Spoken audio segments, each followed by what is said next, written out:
Bonjour peuple de Dieu. Est-ce que vous êtes dans la joie ce matin? Est-ce que le feu de Dieu est présent ce matin? Si le feu de Dieu est là ce matin, applaudis pour le Seigneur. Applaudis pour le Seigneur. C'est un privilège que j'ai ce matin de pouvoir vous délivrer le message du jour. Amen. Dieu va nous bénir ce matin. Amen. Allons dans la Bible. En Romains chapitre 6.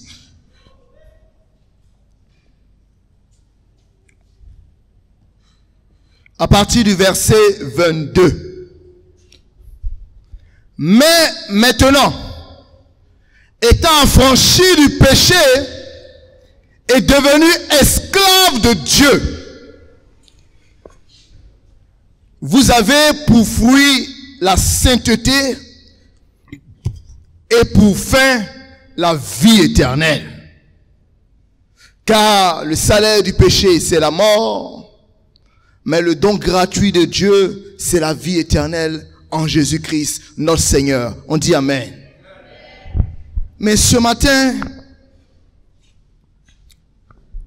un jour j'étais en train de méditer. À chaque fois que je méditais, vous savez, pendant que j'étudie la Bible, Romains 6, 23, je connais. Amen. Le salaire du péché, c'est la mort. Mais vous savez, Dieu fait tellement grâce qu'il y a des jours où il dirige ton regard vers des versets que tu as lu mais tu n'as pas lu. Amen. Est-ce que quelqu'un comprend ça? Et c'est comme ça que je veux faire lire à la personne Romains 6, 23. Mais mon regard va en 22. Et j'arrive, je lis 22. Et je vois, mais maintenant étant affranchi du péché et devenu esclave de Dieu. Il dit, attendrai que je fais mal. Qu'est-ce que je lis? Moi j'ai quitté l'esclavage du péché. C'est pour encore devenir esclave de Dieu. Est-ce que le passage là dit bien? Parce que je savais que j'étais esclave du péché. Et ce que je comprends, c'est que d'esclave du péché, je suis devenu libre. Mais comment la Bible peut dire encore, affranchi du péché, maintenant esclave de Dieu? J'ai dit, esclavage là, ça finit pas alors. Amen. Ce matin, je voudrais vous enseigner sur de l'esclavage du péché à l'esclavage de Dieu. Amen. Frères et sœurs, pour ceux qui n'ont pas connu la période d'esclavage comme nous pouvons être choqués ce matin que le mot esclave soit utilisé pour décrire un pan de notre relation avec Dieu. Parce que quand on dit serviteur de Dieu, j'ai dit yes. Quand on dit fils de Dieu, j'ai dit yes. Quand on dit élu de Dieu, tu dis avec moi yes. Quand on dit sacerdoce royal, yes. Quand on dit peuple de Dieu, yes. Mis à part, yes. Oint de Dieu, yes. Choisi des nations, yes. Mais on a oublié un. Il dit esclave de Dieu. Il faut dire yes. Voilà. Esclave est utilisé pour désigner ta relation avec Dieu. Et si ce matin je suis là, je veux te décrire un peu le pan de cette signification d'esclave de Dieu. Amen, frères et sœurs. Vous savez, si tu me disais que j'étais esclave du péché, je vais dire oui. Parce que ça, je comprends. Parce que quand on dit esclave, ça veut dire que toi-même là, tu fais ce que tu ne veux pas. Là, tu comprends que tu as un maître qui te contrôle. Parce que le péché m'a contrôlé, il m'a contrôlé. Donc si tu viens me dire que je suis esclave du péché, je dis oui. Ça c'est vrai. Ça je comprends. Ça je comprends. Amen. Mais esclave de Dieu, tu m'as choqué. Amen, frères et sœurs.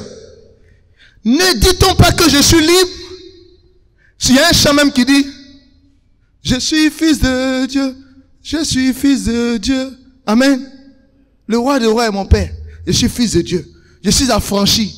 Je suis libre maintenant. Amen. Oui, mais pourquoi ici il m'appelle esclave? Le mot me choque. Frères et sœurs, c'est que je voulais qu'on apprenne. Allons en Genèse 1 à partir du verset 28. En Genèse 1 à partir du verset 28. Frères et sœurs, le premier des commandements donnés par Dieu, regardez au verset 28 en Genèse 1. Le premier des commandements donnés par Dieu. Genèse 1 à partir du verset 28. Il dit,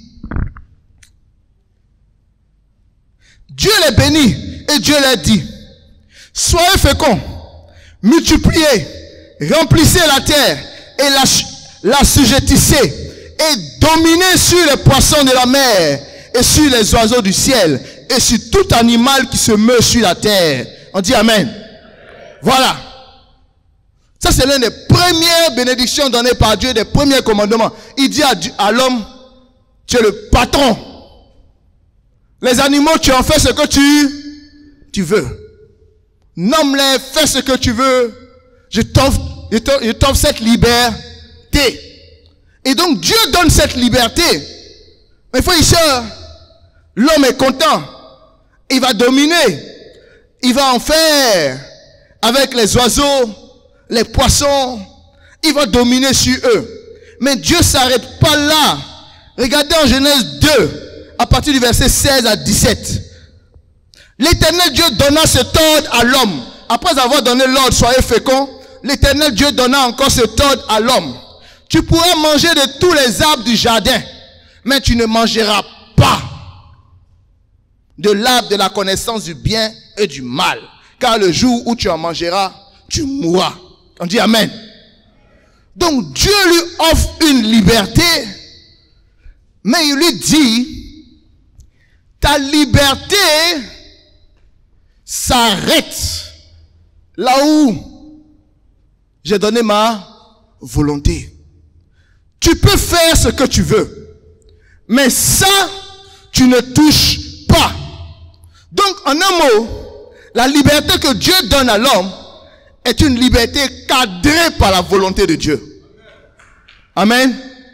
Une liberté cadrée par la volonté de Dieu. Ça veut dire que la liberté que Dieu depuis le début donne, il donne toujours un cadre dans lequel ta liberté peut se manifester. Et donc il lui dit, attention, là, tu ne fais pas cela. Et qu'est-ce que l'homme a fait de sa liberté? L'homme a utilisé sa liberté pour commettre le péché. Amen. L'homme a utilisé la liberté que Dieu lui a donnée pour commettre le péché.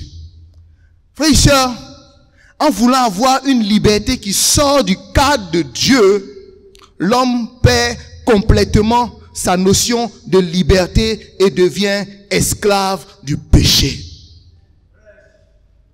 En voulant avoir une liberté qui sort du cadre de Dieu, la Bible dit en Jean 8 à partir du verset 34. Est-ce que vous êtes avec moi ce matin? Allons-y. Jean 8 à partir du verset 34, la Bible dit, en vérité, je vous le dis, leur répliqua Jésus, quiconque se livre au péché est esclave du péché. Amen. Donc, l'homme libre hors du cadre de Dieu se met esclave du péché. Amen, frères et sœurs. Dieu lui donne une liberté, Dieu lui donne un cadre. Dès qu'il sort de ce cadre, il s'en va avoir un nouveau maître. Et il devient esclave du péché. Amen. Et frères et sœurs, et c'est ça, quand je lis tout Romains 6, je vois que Dieu fait la distinction entre deux. Il dit, vous étiez morts, maintenant vous avez la vie. Vous étiez des instruments d'iniquité, maintenant vous êtes des instruments de justice. Vous marchiez selon la loi, maintenant vous marchez selon la grâce. Vous étiez impurs, maintenant vous êtes saints. Vous étiez esclaves, Maintenant, vous êtes des hommes libres. Et puis, il arrive au verset 22. Et là, il dit, vous êtes libres pour devenir esclaves de Dieu. Amen, frères et sœurs. Et frères et sœurs, il fallait que ce matin, que nous comprenions très bien. Esclave, ça veut dire quoi? Esclave. Demande à ton voisin, esclave là même, ça veut dire quoi? Esclave, c'est celui qui n'a pas le pouvoir d'exercer sa propre volonté. Ça c'est un. Esclave, il est assujetti aux désirs, aux ordres, aux exigences de quelqu'un d'autre. Esclave, il est sous l'emprise de son maître. Esclave, il n'a ni droit ni possession. Esclave, il a beau avoir une volonté, il ne peut pas l'accomplir. Est-ce que quelqu'un saisit? Esclave, il a beau avoir des désirs, il ne peut pas l'accomplir. Esclave, il a beau avoir des rêves, il ne peut vivre ses rêves. Amen. Voici la définition des esclaves. Quand tu es esclave, tu as un rêve, mais tu ne peux pas réaliser ton rêve. Quand tu es esclave, tu as une volonté, mais tu ne peux pas faire ce que tu veux. Quand tu es esclave, tu n'as ni droit et ni possession. Ça veut dire, tu es comme un meuble quoi. On fait avec toi ce qu'on veut. On s'assoit sur toi. Le jour que tu es cassé, on fait quoi? On change. Amen. Ça, c'est l'esclave. Mes frères et sœurs, esclave du péché, il n'y a personne qui a mieux décrit ce que ça voulait dire. Comme l'apôtre Paul. L'apôtre Paul était un érudit qui lisait la Torah. Amen. L'apôtre Paul lisait la loi de Dieu. Il était très éduqué. Et puis, pendant qu'il est sauvé, un jour il veut décrire son esclavage du péché, à quoi ça ressemblait. Amen. Et là, il va en Romains 7, à partir du verset 14 à 25. Écoutez l'apôtre Paul parler de l'esclavage du péché. En Romains 7, à partir du verset 14.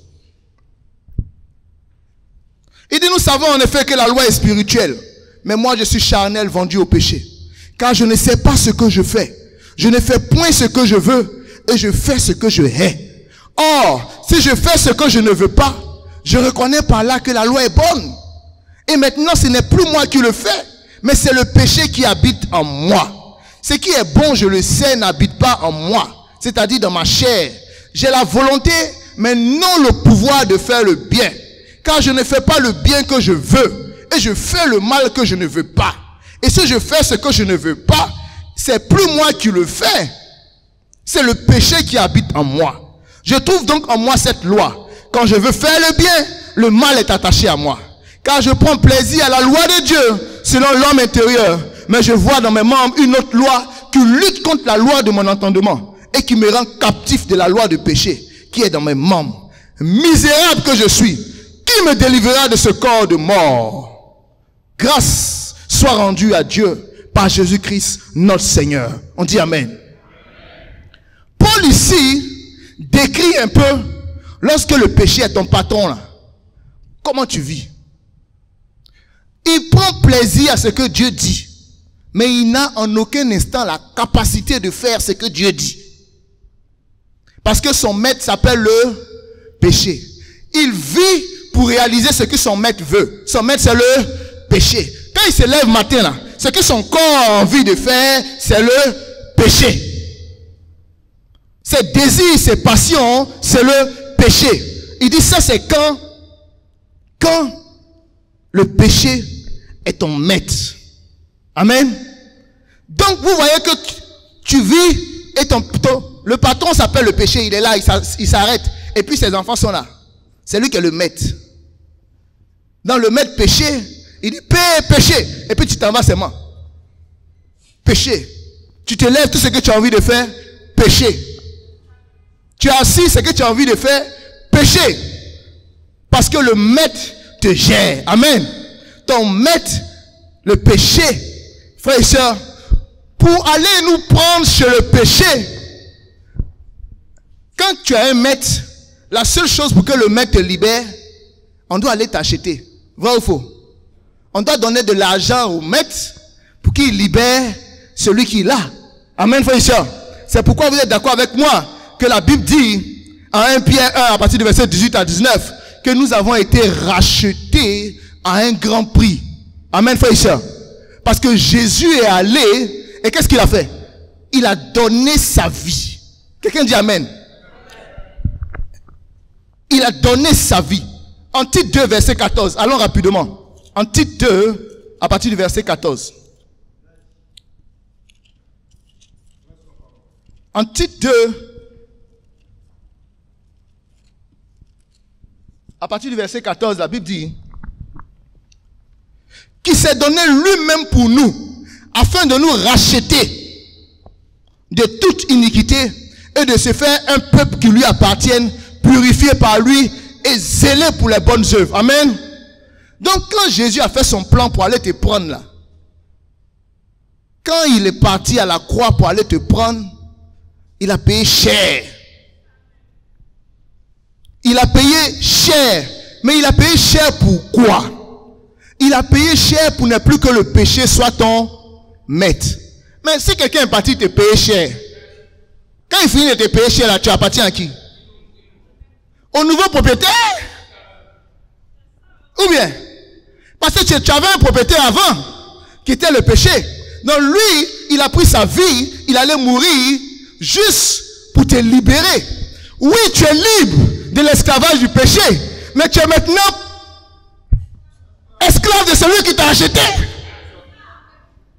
Ton nouveau maître. Amen.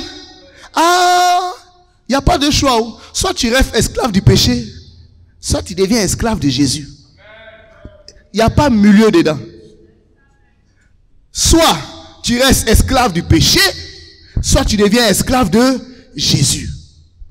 Amen, frères et sœurs. Mais vous voyez, chose extraordinaire, c'est que Jésus fait ça, il libère, et puis maintenant, ton nouveau statut, on t'appelle esclave de Dieu. Mais ça veut dire quoi, esclave de Dieu? Je ne veux pas que tu quittes ici, parce que esclave du péché, tu comprends. Mais est-ce que tu comprends esclave de Dieu? Je sais qu'esclave du péché, tu comprends. Mais est-ce que tu comprends esclave de Dieu? Romains 6, verset 16.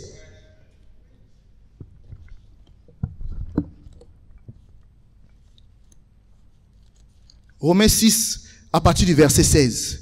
La Bible dit, ne savez-vous pas qu'en vous livrant à quelqu'un comme esclave pour lui obéir, vous êtes esclave de celui-ci à qui vous obéissez, soit du péché qui conduit à la mort, soit de l'obéissance qui conduit à la justice. On dit Amen. Il y a seulement deux cadres dans lesquels on peut vivre.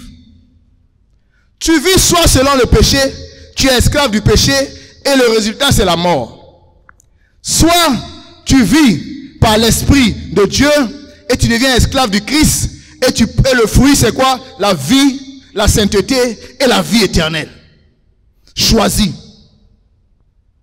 Amen. En réalité, frères et sœurs, la liberté que nous avons, c'est la liberté de choisir ton maître. Soit, quand tu es, avant d'être affranchi, tu n'as pas le choix. Amen. Ton maître, tu n'as pas le choix, tu ne peux faire le péché. Maintenant, quand Jésus te rend libre, je suis venu t'annoncer que quand Jésus finit de te rendre libre, tu as le choix maintenant. Mais tu as quel choix? Tu as le choix de te livrer au péché. Alors tu deviens quoi? Esclave du péché. Ou tu as le choix de te livrer à Jésus, en ce moment tu deviens esclave de Jésus. Donc quand tu te livres au péché alors que tu as été racheté à un grand prix, en ce moment tu retournes à ton vomissement. Tu es libre aussi. Amen. Je suis venu te dire que tu es libre de choisir le péché. Même quand le Seigneur t'a racheté. Mais quand tu choisis le péché, il faudrait savoir quels sont les résultats de ce choix. Si tu choisis le péché, le résultat, c'est la mort. Mais si tu choisis Jésus, le résultat, c'est la vie éternelle. Frères et sœurs, il n'y a pas de milieu. Il n'y a pas de milieu. Il y a deux camps. Il y a combien de maîtres? Il y a 2 maîtres. Il y a combien d'esclaves? 2 types d'esclaves. Il y a des esclaves du péché et il y a des esclaves de Jésus. Frères et sœurs, je suis venu vous dire que la meilleure des choses sur cette terre, la plus belle des choses sur cette terre qui puisse arriver à quelqu'un, vous savez c'est quoi? Être esclave de Jésus.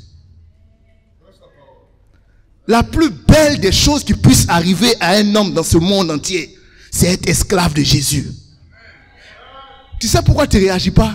Parce que tu ne sais pas qui on appelle Jésus.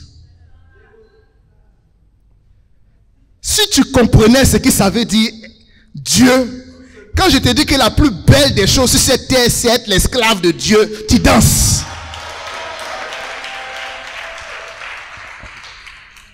Parce que lui, il dit, en Matthieu 11, à partir du verset 28 à 30. Allons en Matthieu 11. En Matthieu 11, à partir du verset 28 à 30.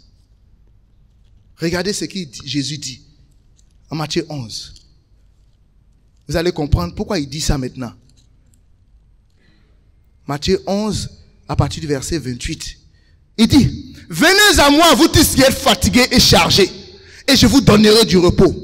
Prenez mon joug sur vous et recevez mes instructions, car je suis doux. Quelqu'un dit amen. Je suis doux et humble de cœur, et vous trouverez du repos pour vos âmes. Amen. Jésus dit pour moi là, c'est doux de mon esclavage là. Parce que l'autre côté là,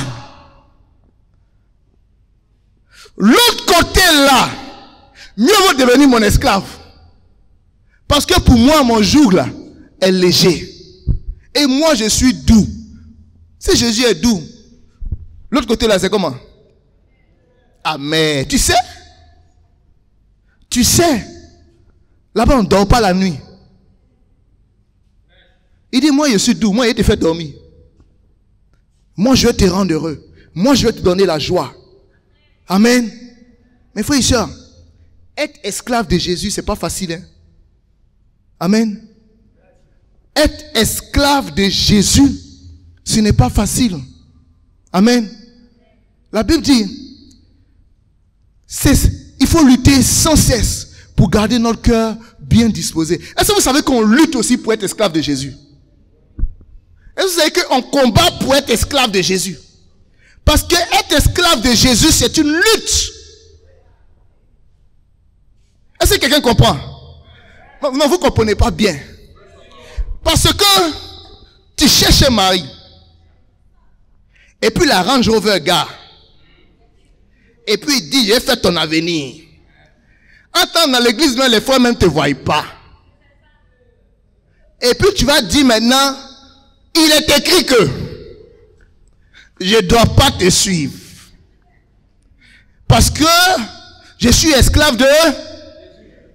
Ah d'accord. Est-ce que vous comprenez que être esclave de Jésus, la Bible dit en 1 Roi 8, à partir du verset 57 à 58, je vais dire, il dit, incline mon cœur à ta volonté, pour que je marche selon tes voies. Amen. Quand il prie et il dit, incline mon cœur à ta volonté, ça veut dire que soumets-moi à ta volonté. Ça veut dire que faut faire que mon cœur là va se plier vers toi. Parce que dans ce monde, pour que mon cœur soit incliné vers toi, c'est pas facile. Incline mon cœur à ta volonté. Il prie, il dit Seigneur, incline nos cœurs à ta volonté pour que nous marchions selon tes voies et selon tes instructions. Amen. Wow. Amen. Incline mon cœur à ta volonté. Richard, Paul pouvait s'appeler esclave de Dieu. La Bible dit en 1 Corinthiens 7 à partir du verset 22 que nous sommes des esclaves de Dieu.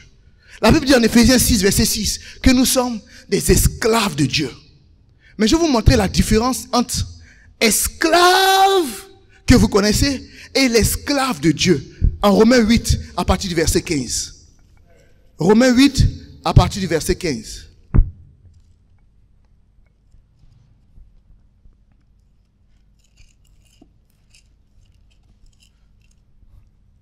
En Romains 8, à partir du verset 15, la Bible dit, « Et vous n'avez point reçu un esprit de servitude pour être encore dans la crainte, mais vous avez reçu un esprit d'adoption pour lequel nous crions « Abba Père ». Amen. Dans d'autres versions, c'est « Vous êtes esclaves, mais vous n'avez pas reçu un esprit d'esclavage ». Question. Amen. Comment on peut être esclave sans esprit d'esclavage? Voici l'esclavage de Dieu. Esclave sans esprit d'esclavage. Mais vous savez l'esprit de l'esclave c'est quoi? L'esprit d'esclavage? Je vous explique. Quand l'esclave est chez son maître là, pourquoi il lui obéit? Pourquoi il obéit à son maître? Il connaît. Il connaît. Faut pas, il va obéir. Faut pas, il va obéir. Donc, il n'obéit pas parce qu'il veut obéir. Hein. Il obéit parce qu'il a peur de la crainte, de la punition.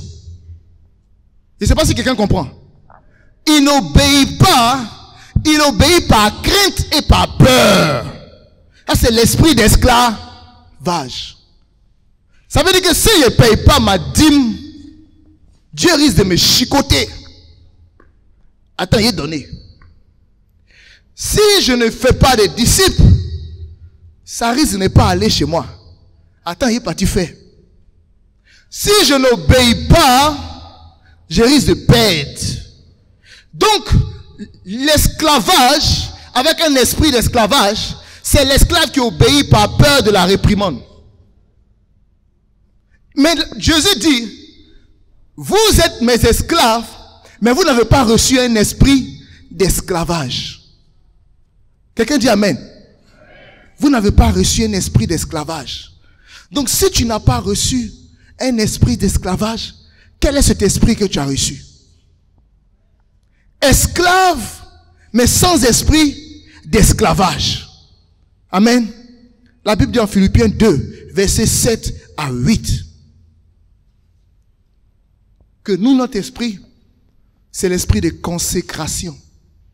Amen. Ça veut dire quoi? Ça veut dire que c'est toi-même. Quelqu'un dit Amen. C'est toi-même tu choisis de devenir esclave de Jésus. Amen. Ça veut dire que lui, il ne fait pas de toi un esclave, mais il fait de toi un libre. Et puis toi, tu prends ta liberté pour devenir son esclave. Amen. Est-ce que quelqu'un comprend ça? Si je fais, si je fais pas, c'est pas comme si tu vas me tuer. Mais tu m'as tellement donné. Quelqu'un dit Amen. Tu m'as tellement donné que même te donner toute ma vie, ça ne suffirait pas à ce que tu as fait pour moi. Donc, prends ma vie et fais-en ce que tu veux. Ça, c'est l'esclavage de Dieu. Amen. L'esclave de Dieu. Amen. Romains 14, à partir du verset 8. On peut lire ça, Romains 14, à partir du verset 8. Le passage dit, car si nous vivons pour le Seigneur. Et si nous mourrons pour le Seigneur. Soit donc que nous vivons, soit donc que nous mourions, nous sommes au Seigneur. Est-ce que quelqu'un comprend ça? Que je sois malade, que je sois en bonne santé, la seule chose que je veux savoir, est-ce que je suis malade à cause du Seigneur? Est-ce que quelqu'un comprend ça? Que je sois fatigué, la seule chose que je cherche dans ma vie, je vais être fatigué à cause du Seigneur. Que je sois pauvre, amen, je veux seulement une seule chose, que ma pauvreté soit due au Seigneur. Est-ce que quelqu'un comprend? Ça, c'est l'esclave de Dieu. Que tout ce qui m'arrive sur cette terre, que ça soit à cause du Seigneur. Tant que c'est pour le Seigneur, je suis bien avec ça. Ça, c'est l'esclave du Seigneur. Amen. Et c'est pas tout. La Bible dit en 2 Timothée 2, verset 21. Puisque vous avez été appelés, amen, soyez dans la maison de Dieu comme des vases. Ça veut dire que quand quelqu'un est esclave de Dieu, il est un instrument disponible pour son maître. Question. Est-ce que toi, tu es un instrument disponible pour ton maître? Est-ce que ton maître peut faire avec toi ce qu'il veut? Quand tu arrives à ce niveau-là, tu es un esclave du Seigneur. Amen. Et cette consécration, frères et sœurs, je vais vous donner 3 petits points. 3 petits points. Pour comprendre réellement l'esclave de Dieu, c'est quoi? Cette consécration, c'est quoi? Allons en 2 Corinthiens 5, versets 14 à 15. 2 Corinthiens 5, versets 14 à 15. 2 Corinthiens 5, à partir du verset 14. Car l'amour de Christ nous presse, parce que nous estimons que si un seul est mort pour tous, tous donc sont morts, et qu'il est mort pour tous, afin que ceux qui vivent ne vivent plus pour eux-mêmes, mais pour celui qui est mort et ressuscité pour eux. Amen. La Bible dit que, puisqu'il est mort pour moi, maintenant moi ma vie là, je dois vivre pour celui qui est mort pour moi. Bon, maintenant, causons. Est-ce que tu vis pour celui qui est mort pour toi? Ou bien tu vis pour toi, mais lui qui est mort pour toi, il n'a qu'à venir compléter encore cette vie-là, ça va être bien. Parce que tu peux vivre pour celui qui est mort pour toi, ou bien tu peux vivre pour toi et demander à celui qui est mort pour toi d'arranger encore pour toi. Et que tout soit pour toi. Et à la fin, c'est pour toi. Bon, maintenant, qui veut vivre pour Jésus? Avant de lever ta main, il faut réfléchir. Hein? C'est qu'il est dit après là. Faut pas baisser. Qui va dire, tu es mort pour moi. Donc moi, je vais vivre pour toi. Ah, il y a donc il faut quand il sait qu'il veut parler, il fait ça. Amen. Amen. Frère et sœur, si tu es capable de dire à Jésus, comme tu es mort pour moi, alors moi qui vis là, moi, je vais vivre pour toi qui es mort pour moi. Amen. C'est ça le véritable sacrifice pour Dieu. Question. Ta vie, c'est pour qui? Est-ce que ta vie est pour celui qui est mort pour toi? C'est ce qu'on appelle l'humble soumission à la personne de Christ. En ce moment, tu lui donnes le droit absolu sur ta volonté, le droit absolu sur ta force, le droit absolu sur tout ce que tu possèdes. Est-ce que Christ a le droit absolu sur tout ce que tu as? Est-ce que tu es consacré tout entière pour une vie tout entière? Ça, c'est le premier point de la consécration. Le deuxième point de la consécration, c'est l'obéissance inconditionnelle à la volonté du maître. Amen. Quand je parle d'obéissance inconditionnelle, ça veut dire que tu veux ou tu veux pas ou tu fais. Amen. Qui est prêt à faire ce qu'il ne veut pas faire pour Jésus? C'est que tu dis Jésus, ça là, je ne veux pas. Mais comme ça ne dépend pas de moi, il fait. Amen. Est-ce que ce n'est pas ça qui veut dire disciple de Jésus? C'est ça, non? Donc ça veut dire que si tu es là, que tu veux faire, tu ne veux pas faire. Si Jésus parle net, toi tu fais. Dis Amen. Je t'ai rappelé ça. Hein? Ça veut dire que tu veux faire, tu ne veux pas faire. Si on te montre seulement que c'est Jésus qui a dit, tu fais. Tu es prêt? Il faut lever la main, je vais regarder un peu, surtout au campus. Si je te montre que c'est Jésus qui a dit, tu veux faire, tu ne veux pas faire, tu fais. Merci beaucoup pour l'information. Amen. Maintenant, dites-moi si Jésus n'a pas dit de ne pas rater notre assemblée. Est-ce que Jésus n'a pas dit ne ratez pas vos assemblées, comme c'est la coutume de certains? Est-ce que Jésus n'a pas dit ça? Est-ce que tu fais ça? Est-ce que Jésus n'a pas dit allez partout auprès de toutes les nations et faites des disciples? Est-ce que Jésus n'a pas dit ça? Mais si Jésus a dit ça, et toi tu dis que toi, que tu veux, que tu veux pas, tant que Jésus dit, tu fais. Amen. Peuple de Dieu, tu as dit que si tu veux, tu veux pas, que tu sois volontaire ou pas volontaire, dites-moi seulement que c'est Jésus qui a dit. Est-ce que vous n'avez pas dit ça ici? Est-ce qu'on n'a pas dit que Jésus est Seigneur de ma vie?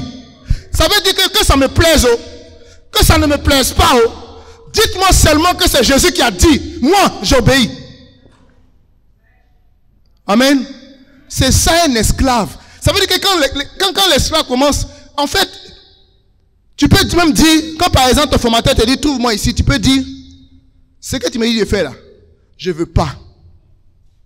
Ce que tu me dis de faire là, je ne veux pas. Mais comme j'ai dit à Jésus, que, même si je veux pas, je vais faire, attends-moi, il arrive. Est-ce que quelqu'un comprend? Parce que tu n'obéis pas à celui qui te donne le commandement là. C'est parce que tu es esclave de Jésus que ton formateur peut faire ce qu'il veut avec toi. Est-ce que quelqu'un comprend? Parce que tu as prêté serment, pourquoi? Pour dire que tant que c'est pour Jésus, ça me plaît, ça me plaît pas, je vais faire. Amen. Ça, c'est l'obéissance inconditionnelle à la volonté du Maître. Mon dernier point, frère et soeur. Si tu veux être consacré, le troisième point pour la consécration, c'est la préoccupation exclusive de plaire à Dieu. 2 Corinthiens 5, verset 9. 2 Corinthiens 5, au verset 9. La Bible dit, c'est pour cela aussi que nous nous efforçons de lui être agréable, soit que nous demeurions dans ce corps, soit que nous le quittions. Il dit, notre but, quand nous nous dormons, quand nous nous réveillons là, notre but et notre souci, c'est plaire à Dieu. Quelqu'un dit Amen. Notre but et notre souci, c'est plaire à Dieu. Satisfaire le Maître, non seulement en lui obéissant, mais en imaginant de nouvelles façons de lui plaire.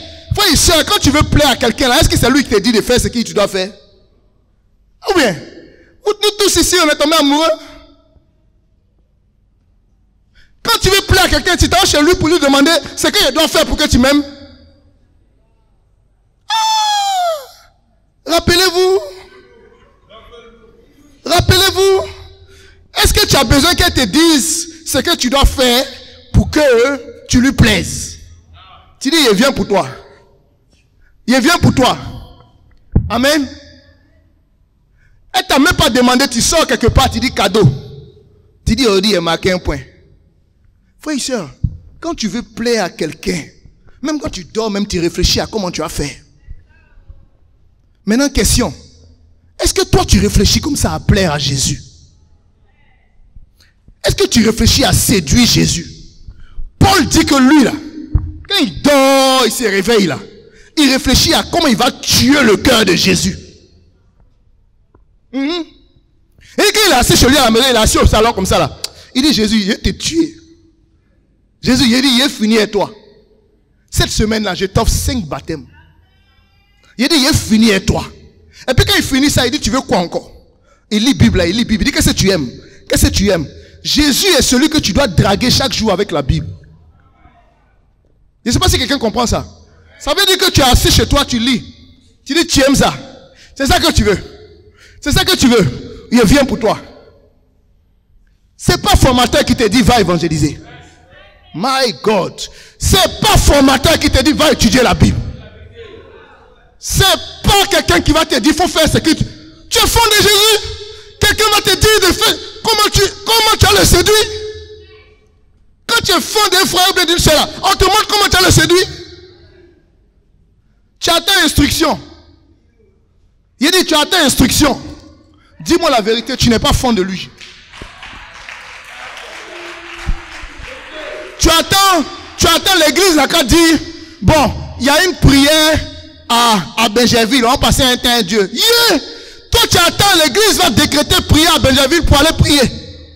Quand tu es fond de Jésus, on ne sait même pas où tu es.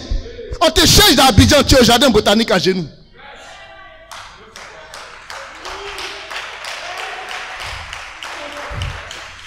Tu attends, ils vont te dire que ta dîme là, faut augmenter un peu. Toi tu attends que quelqu'un va venir te dire ça. C'est une injure pour toi. C'est une injure pour toi. Si on va venir te dire comment tu vas donner. Quoi? Celui qui vient te dire ça, il faut lui dire, je suis trop fond de lui. Il va te montrer quand je suis fond de quelqu'un là, comment on fait. Amen, frère. Et c'est ça le but. Je ne veux pas, frère, être esclave de Jésus. C'est plaire à Jésus. C'est séduire Jésus. Est-ce que tu séduis Jésus? Ou bien tu attends instruction, ordre, décision. Allons ici. Venons ici. On va baptiser, amen. On va baptiser, amen. On prend Bible, on lit. On dit, tu dois baptiser, amen. Hein? Est-ce que vous savez que quand on te motive pour aller faire ça, on t'a insulté? Est-ce que vous savez ça? Parce que quand tu es fond de quelqu'un, l'autre là, il constate que tu es amoureux. Est-ce que l'église ici peut constater que tu es amoureux de Jésus? Normalement, on doit constater que toi, tu es trop fond de lui. Amen. C'est pourquoi, frère et sœur, Paul a écrit Épître. Épître. Ne péchez pas. Restez fidèles. Soyons forts. Arrivons jusqu'au bout. C'est vrai ce que je vous ai enseigné. Paul s'en va de pays à pays. Il fait quoi? Église, église, église. C'est parce qu'on l'a envoyé? C'est parce qu'il dit, moi Jésus, moi Paul, tu m'as appelé quoi? Donc tu m'as appelé. Donc j'ai tué l'église, j'ai tué les chrétiens. Et tu m'as appelé. Et tu as fait de moi quoi? Un apôtre. Tu vas connaître qui je suis. Je serai, au soir de sa vie, il était capable de dire, j'ai travaillé plus que tous. Qu'est-ce qui fait que Paul peut dire j'ai travaillé plus que tous? En réalité, il était trop fond de Jésus. Amen. J'ai une question pour toi. Est-ce que tu es fond de Jésus? Il n'y a pas dit, il faut me dire. Hein. Quand on est amoureux là, tu n'as pas besoin de dire à quelqu'un, on te voit. Quand le culte finit là, tu cherches la sœur. Tu bouges ici. Qui te donne les stratégies? Quand tu es assis, quand elle bouge ici, tu regardes. Elle est partie déjà. Pourquoi pour Jésus là, tu veux qu'on te dise? Amen. Pourquoi pour Jésus là, tu veux qu'on te dise?